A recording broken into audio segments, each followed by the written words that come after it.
mikutano yetu mikuu, lakini lengo kubwa pia Wakristo wetu walisema kwa zaidi ya miaka 50 neno jumuiya kuu ni nini? Kwa sababu wanasoma Biblia, wakasema kwenye Biblia hakuna kitu kinaitwa jumuiya kuu. Kwenye Biblia wakasema, Biblia inasema kanisa, wakasema hatutaki tena hili jina la jumuiya kuu. Sisi tunataka kuitwa kanisa kwa sababu sisi ni kanisa. Sasa wewe kama hutaki, unaenda kuanzisha kule, hata kama ni kanisa lako, unaweza kaita kanisa la Mole au kanisa la Yohana kule, lakini sio ndani ya kanisa la Mungu.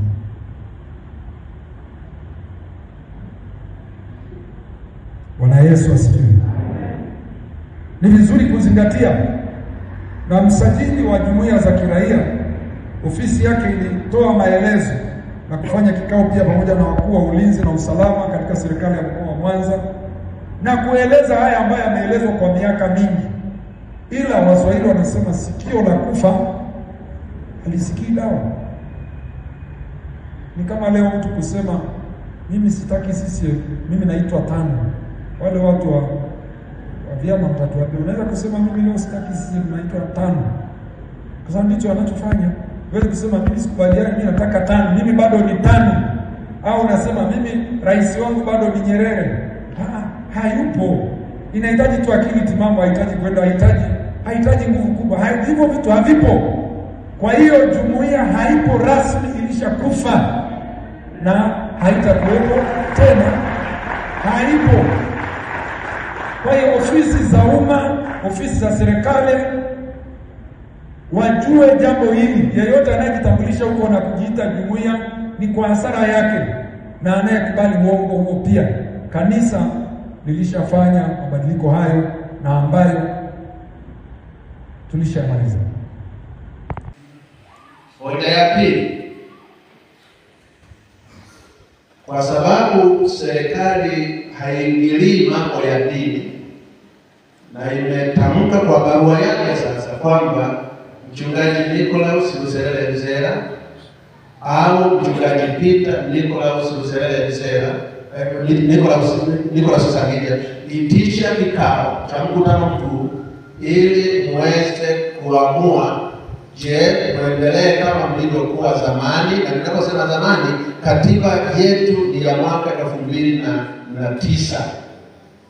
Je, tunakubali muendelee kama ilivyokuwa zamani, mbaki kama jumuiya kuu ya Wabaptisti Tanzania yenye usajili namba 5765 kwa jina la jumuiya kuu ya Wabaptisti Tanzania, na viongozi wake wakitambulika kwa majina ya mwenyekiti wa jumuiya kuu, makamu wake, katibu mkuu na makamu wake, mweka hazina na makamu wake, ili tubaki katika mfumo ule tuliozoea kuwa nao tangu mwaka 1971 tarehe 20 mwezi Juni.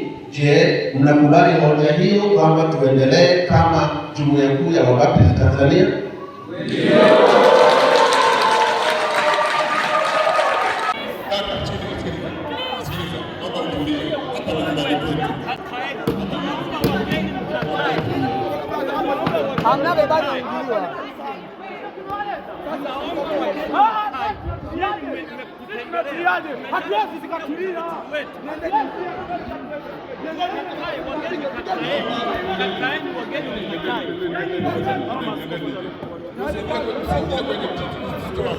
Haya ya wausu nendeni hata kama mmepewa hela. Hapo ni madhabahuni. Hapo ni madhabahuni. Toka.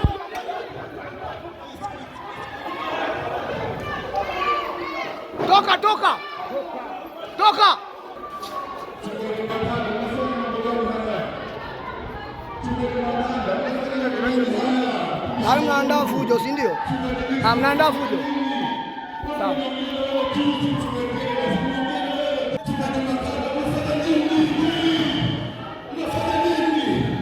Mnafanya nini?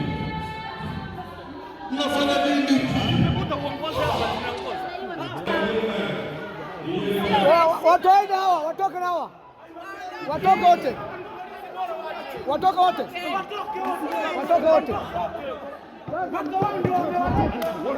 Watoke wote, watoke. Iwe kwa kubebwa, iwe kwa vyote. Kaja ino polisi, mje na polisi. Watoke wote. Watoke wote.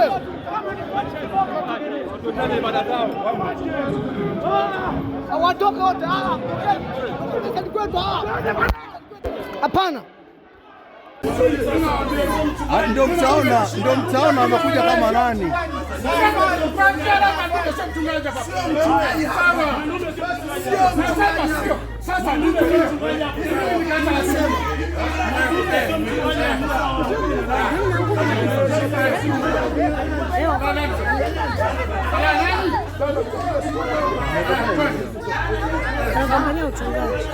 Sio uchungaji, hawa usumbufu wanabomoa makanisa ya Baptisti. Sasa kulingana na mgogoro huu ambao unaendelea, mpaka mwanasheria wetu amekuja hapa kutueleza yanayoendelea sheria.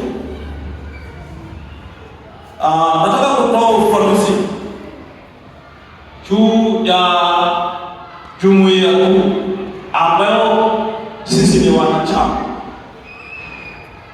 Jumuiya kuu ni muungano wa makanisa ambayo yanaungana pamoja, tena yanajiunga kwa hiari. Mwaka 71 ndio hapo chama hiki kiliundwa baada ya juhudi kubwa za wamishonari. Zaidi ya miaka 15 ndio wanakuja kuunda hiyo jumuiya. Makanisa mengi yameanzishwa na wamishonari wa kutoka Marekani. Wakaanzisha makanisa, na hiyo makanisa leo kwetu watakaona tunahitaji tuwe na umoja. Lakini kanisa linajiunga kwa hiari. Hakuna kanisa lililopigwa viboko lililolazimishwa kujiunga mmoja. Na hiyo inafanya tu sisi tuwe watu wamoja hapa Tanzania. Anaandikia kanisa lililopo nyumbani kwako ni kanisa la mahali, kama ilivyo tu leo. Hapa tuko kanisa la mahali Nyamanoro, kanisa la Baptisti Nyamanoro. Mimi natoka kanisa la Baptisti Kayenze, natoka kanisa la Baptisti Kahama, natoka kanisa la Baptisti Mwangoe. Haya ndio makanisa yanaunda jumuiya, yanajiunga kwa hiari. Kwa hiyo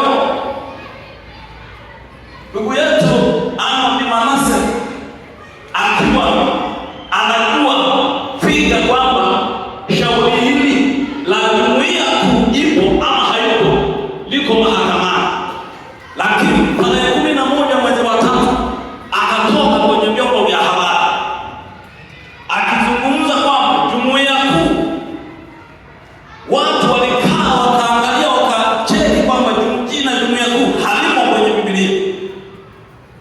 Hiyo wakati mwingine ni kupungukiwa tu ile mafunuo ya Mungu, kwa sababu neno kanisa ni eklesia Kiyunani, na eklesia maana yake ni kusanyiko, jamii ya waumini.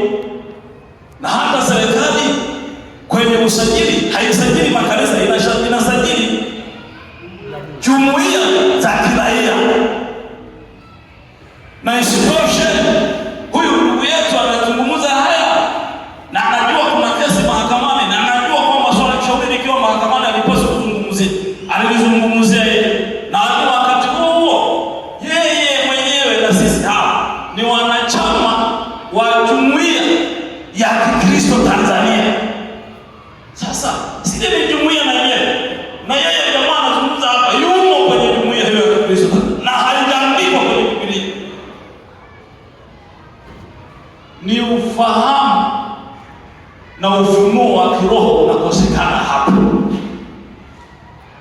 kusema kwamba jina jumuiya haipo, jamii si community.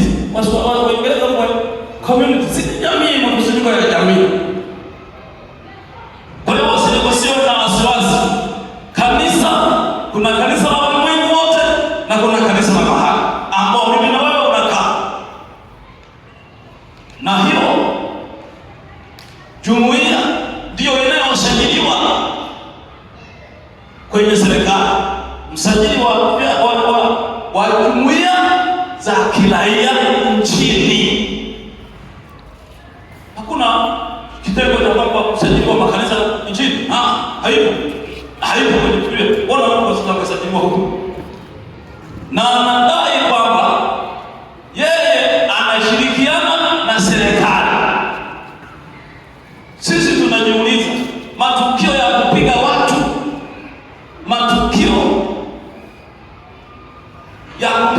kwenye ibada hapa, kuna mwalimu alikuja mkono, sababu hawa wanaopiga watu kuuza mali wanajaribu kutengeneza dhehebu ndani ya dhehebu. Hilo jambo ndio tumepeleka mahakamani. Kwa hiyo tunataka kulizungumzia kwa sababu liko kwenye hiyo vyombo. Na jambo lingine ambalo nilizungumzia, nimshukuru marais, ingawa wengine ni marehemu leo, kina Nyerere, kina Mwinyi, mzee Mwinyi marehemu, Magufuli, hao wameondoka kutangulia mbele za haki. Lakini pia tunaye rais mstaafu bado huko, mzee Kikwete. Hao wote nimewataja, ingawa wametangulia mbele za haki.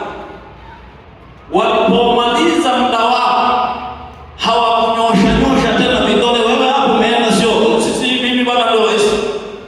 Wameenda wakakaa pembeni, akaacha rais afanye kwa mwongozo wa taratibu na katiba ya nchi. Kilichofanyika tu ni kushauri.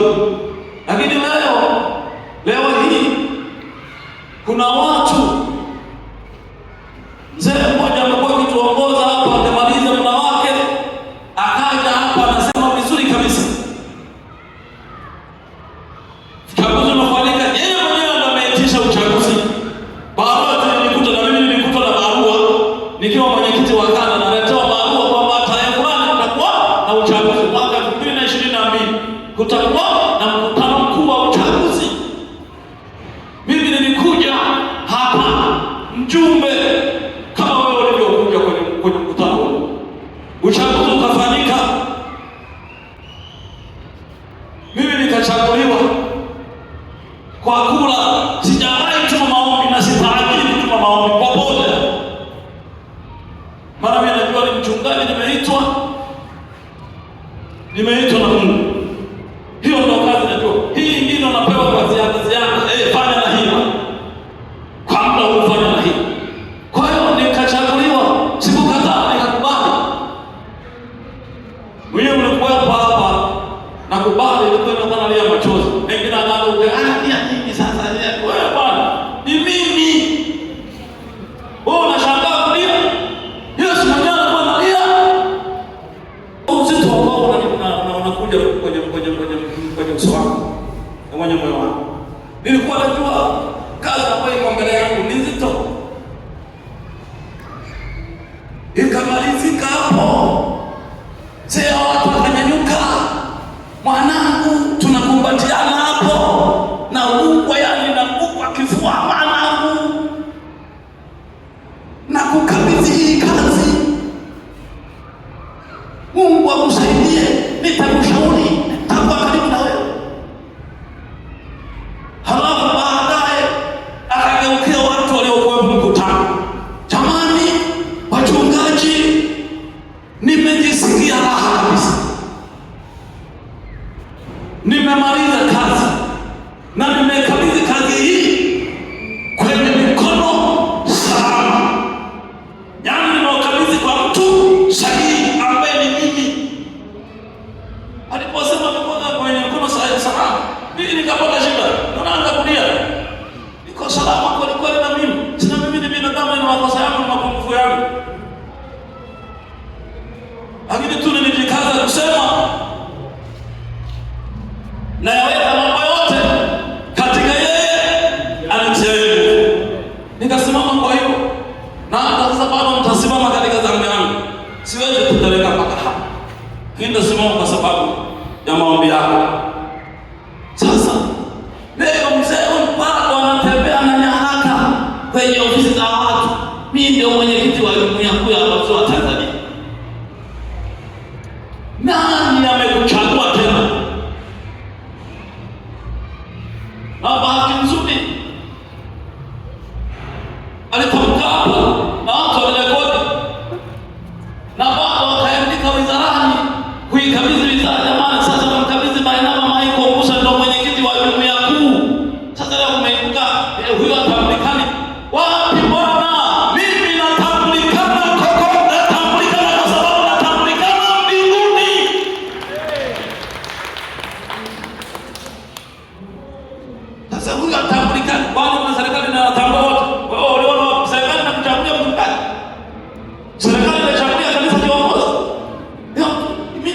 indo wa serikali, indo serikali imeniweka.